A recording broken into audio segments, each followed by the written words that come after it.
Bismillahirrahmanirrahim. Assalamualaikum warahmatullahi wabarakatuh.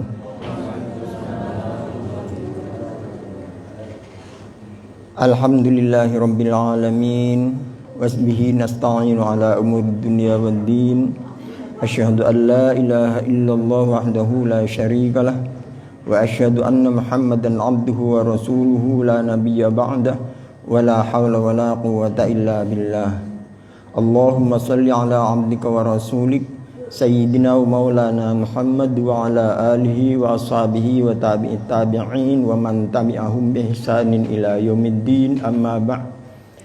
Alhamdulillah, kita panjatkan puji syukur kita kepada Allah Subhanahu wa taala yang dengan limpahan rahmat dan karunia-Nya hingga subuh pagi ini kita masih dalam keadaan iman dan Islam, sehat jasmani sehingga kita dapat melaksanakan sholat subuh berjamaah. Kemudian kita lanjutkan dengan kuliah subuh kita, ya. Dimana pada minggu kedua ini kita masih melanjutkan materi pada minggu yang lalu. Sebagai materi pembukaan, minggu yang lalu sudah kita buka melalui ayat Allah Subhanahu wa taala yang terdapat dalam surah Ar-Ra'd ayat 19 dan insyaallah berakhir sampai ayat 29. Berarti kita ini ngaji Quran, ya. Salawat beriring salam semoga selalu tercurah keharibaan junjungan kita Nabi besar Muhammad sallallahu alaihi wasallam kepada keluarganya, sahabat-sahabatnya, tabi'in dan kepada semua umatnya hingga akhir zaman. Mudah-mudahan kita semua adalah orang-orang yang insyaallah memperoleh jaminan syafaat dari beliau di yaumil mahsyar nanti. Amin ya rabbal alamin.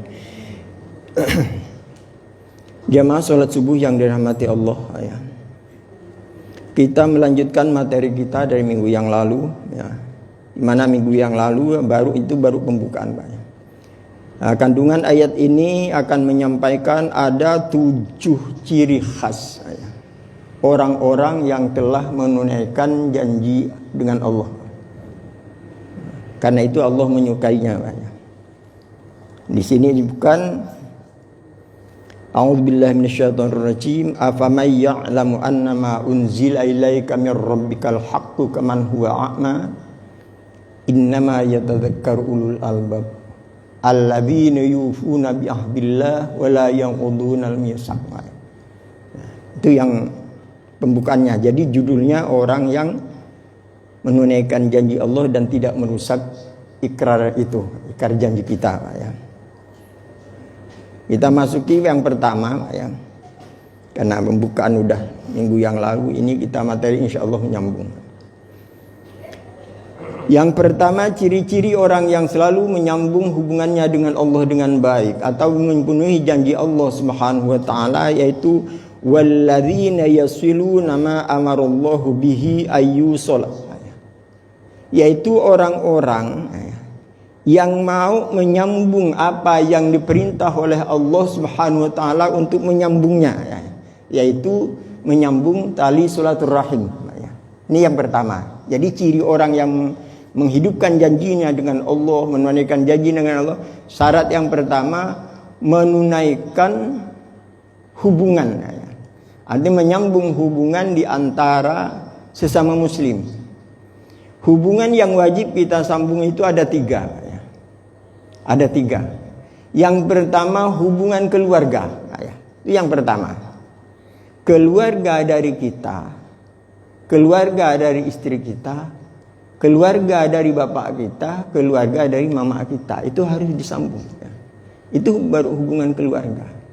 Dengan kita menyambung hubungan keluarga itu, maka kita akan jelas siapa identitas kita, dari mana kita datangnya. Karena itu wajib menyambung tali silaturahim.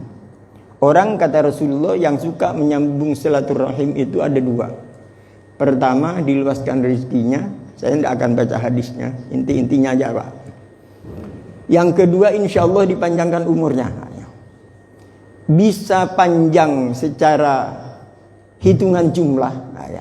Itu ada riwayatnya, Pak. Bisa panjang karena orang itu banyak amal baiknya.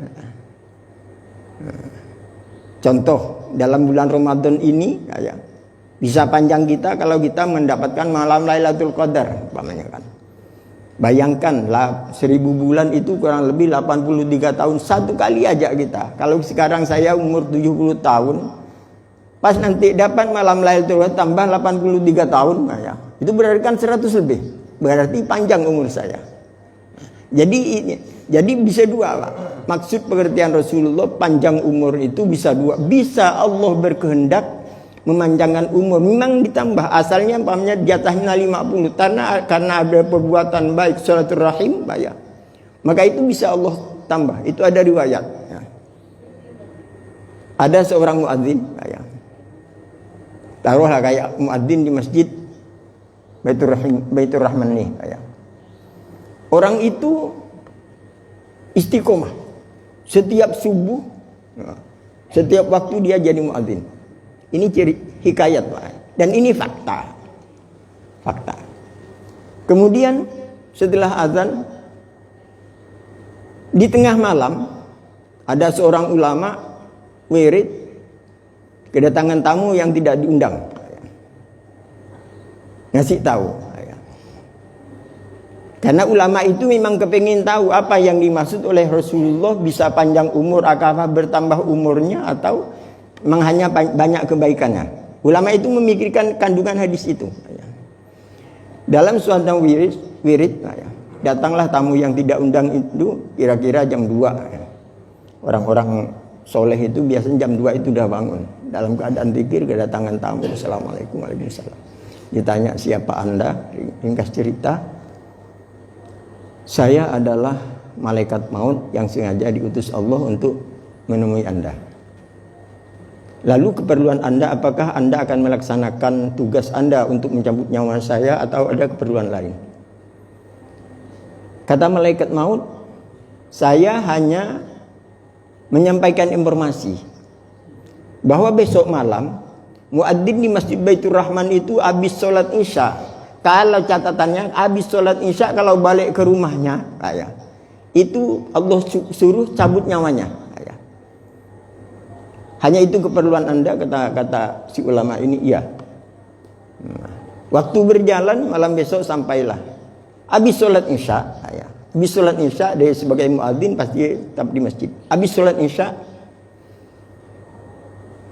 cerita-cerita dengan kawannya yang asalnya ketemu. Kawannya cerita, ada teman kita waktu dulu di pesantren. Waktu dulu pesantren, yang dia makan satu piring berbuah, pokoknya lengket betul. Belajar bagaimana diolah. Tidak bisa, Pak. Itu orang yang cinta karena Allah. Cinta karena Allah, berpisah karena Allah, dan bertemu karena Allah. Jadi muadzin ini, Pak ya, habis sholat isya, tidak balik ke rumahnya.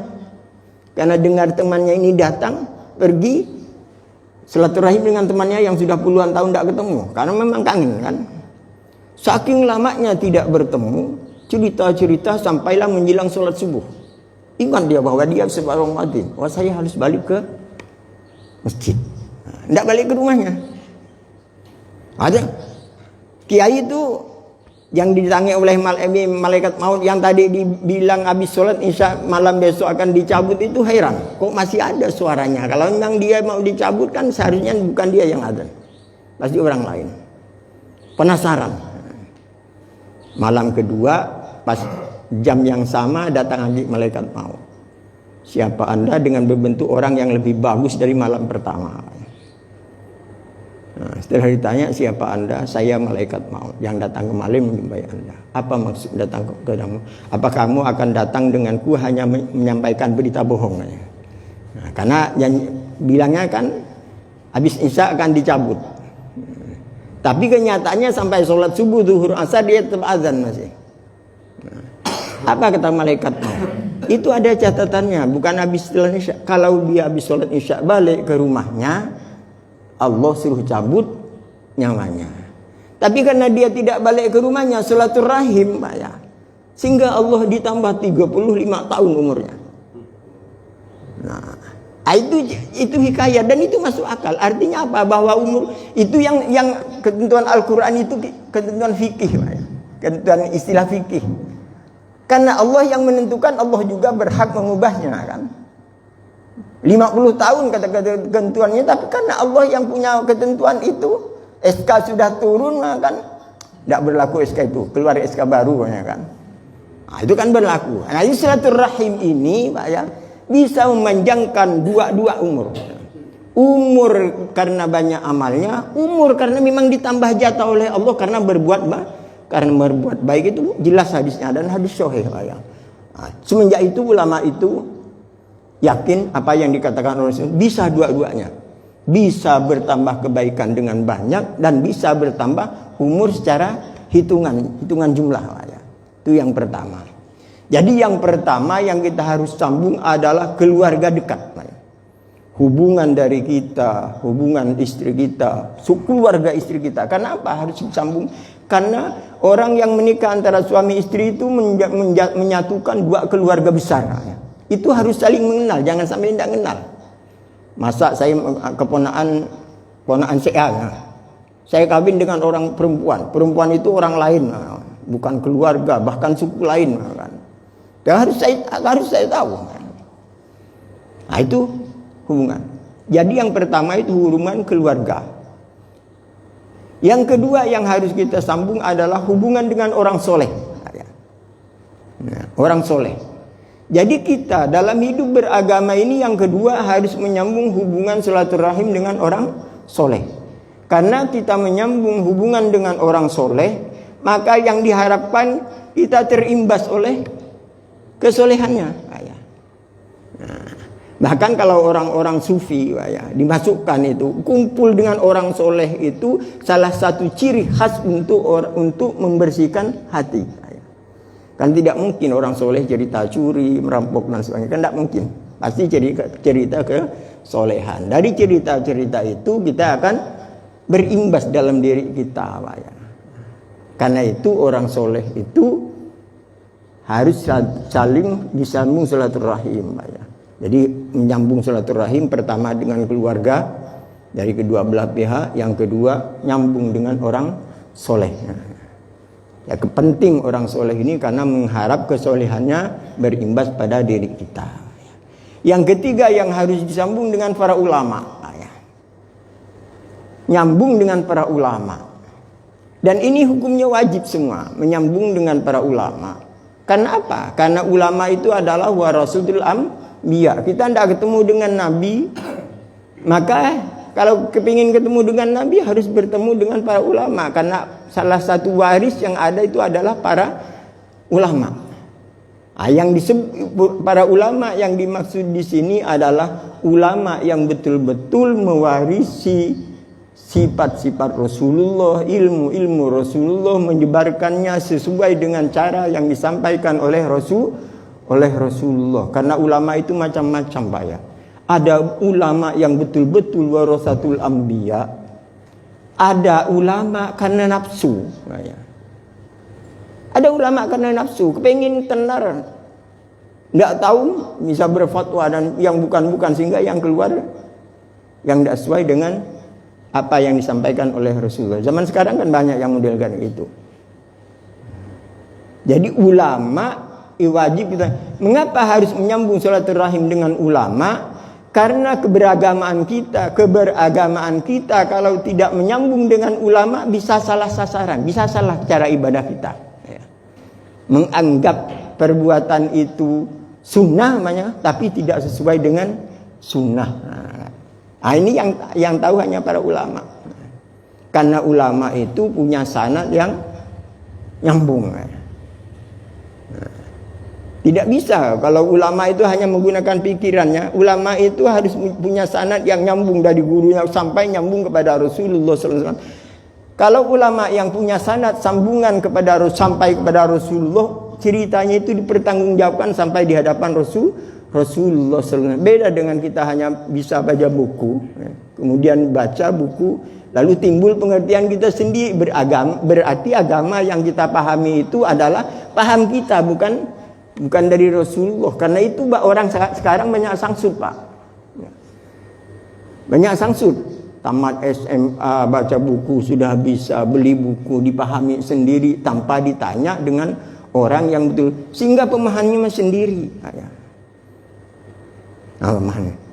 Saya paling jengkel lah ya. Saya baca Facebook. Orang yang suka baca Yasin malam Jumat, yang suka tahlil itu lebih dosa besarnya dari berzina dengan ibunya. Paham apa itu? Padahal baca Al-Quran satu hurufnya berapa kebaikannya? Apalagi tahlil. Tahlil itu pekerjaan malaikat, pekerjaan orang-orang soleh. Bisa ngomong kayak gitu. Itu artinya orang alim, perasaannya alim tapi tidak mengerti kedudukan mafhum hadis. Nah ini pentingnya kita nyambung dengan ulama. Masalah yang pamannya karena tidak setuju dengan adanya tahlilan itu perbedaan dan itu identitas kita. Tidak perlu kayak gitu mengeluarkan fatwa. Itu sudah sesat sendiri, bisa menyesatkan orang. Nah, di sini kita harus menyambung dengan para ulama, karena para ulama itu yang tahu tentang pemahaman hadis yang datang dari Rasulullah. Karena ulama itu tidak sembarangan, bukan hanya buku, dia duduk di hadapan orang alim, pemikirannya pemikiran gurunya, gurunya pemikiran sampai nyambung kepada Rasulullah SAW. Itu yang dekat sanad. Hadis juga demikian. Makanya itu ada sanad hadis. Itu kan itu. Si A dari si sampai nyambung kepada itu namanya sanad. Jadi kalau pemahaman agama, pemahaman kita itu bisa sesat orang. Bisa sesat. Zaman sekarang itu banyak. Itu yang jadi 3 golongan ini, keluarga, ya, kemudian orang-orang soleh, kemudian yang ketiga nyambung dengan para ulama. Bagaimana kalau kita cara nyambung para ulama? Apakah kita harus berkunjung ke rumahnya? Sebenarnya tidak perlu. Ikut pengajian-pengajian yang dibuka oleh pengurus masjid, tapi yang betul-betul orang itu punya kapasitas keilmuan yang bersanad. Makanya kalau saya tuh Pak ya, diundang ceramah itu saya pantang sebenarnya. Tapi kalau ngisi pengajian karena saya pegang kitab ya, itu lebih yakin saya. Sebagaimana yang saya ceritakan ini kan saya pegang Al-Quran. Dan pemahaman yang saya sampaikan itu pemahaman dari guru saya ya kan. Itu tidak akan nyeleweng. Mau ditandingkan dengan hadis-hadis itu nyambung semua. Ini namanya sanad. Jadi 3 golongan ini wajib hukumnya kita sambung. Ya. Salah satu menyambung, kita banyak nyambung anak kita masukkan pesantren. Itu artinya kita sholaturahim dengan ulama. Minimal 3 bulan sekali kita ketemu. Karena ketemu dengan ulama itu kata Rasulullah itu sama dengan melihat wajah Rasulullah. Barang siapa yang melihat wajah ulama, kaman ro'ani kata Rasulullah, sama dengan melihat aku. Tapi ulama yang dimaksud betul-betul ulama warasatul anbiya, bukan kayak saya. Itu yang pertama. Jadi kandungan yang pertama kita ulas itu tentang pentingnya silaturahim. Yang kedua, wa yakhshawna rabbahum. Orang yang mau menyambung, menjaga janjinya dengan Allah, yaitu punya sifat rasa takut kepada Allah Subhanahu wa ta'ala. Mau ngomong sembarangan itu takut, Pak. Kalau orang takut kepada Allah. Mengapa harus takut? Karena semua yang keluar dari mulut kita ini akan dipertanggungjawabkan. Dalam surah Qaf Allah mengatakan ma yalfizu min qaulin, tidak keluar satu ucapan pun dari seseorang itu illa ladaihi raqibun atid, kecuali di kanan kirinya itu ada malaikat tukang catat yang namakan raqib dan atid. Ini si A ini jam ini ngomong ini. Itu semua ditanya. Jadi karena itu takut mau ngomong sembarangan. Kalau tidak benar tidak bisa. Karena setiap perkataan yang keluar dari mulut kita itu dicatat oleh Allah Subhanahu wa ta'ala. Pas kalau kita dusta ngomong pas puasa, itu rugi besar. Takut yang dikhawatirkan itu ada beberapa hal ya. Takut kita tidak bisa melaksanakan perintah-perintah Allah Subhanahu wa ta'ala. Contohnya sholat, puasa, zakat kalau ada ya. Itu takut kalau kita tidak mau melaksanakan itu. Karena apa? Karena itu janji kita. Sebagaimana yang saya ungkap, orang yang mengingkar janji mengucap la ilaha illallah Muhammadur Rasulullah, itu artinya sudah berjanji dengan Allah, siap diatur oleh Allah, siap melaksanakan perintahnya dan siap menjauhi larangannya.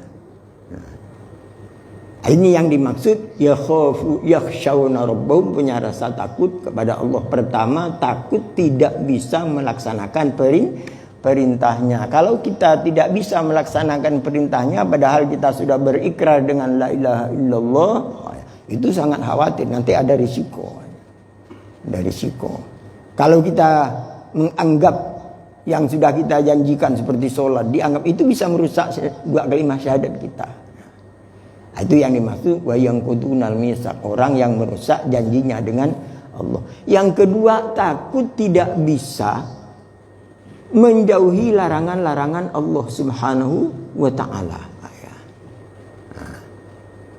Takut tidak bisa menjauhi larangan-larangan Allah Subhanahu wa taala. Orang yang punya rasa takut tidak bisa menjauhi larangan Allah itu hidupnya pasti hati-hati.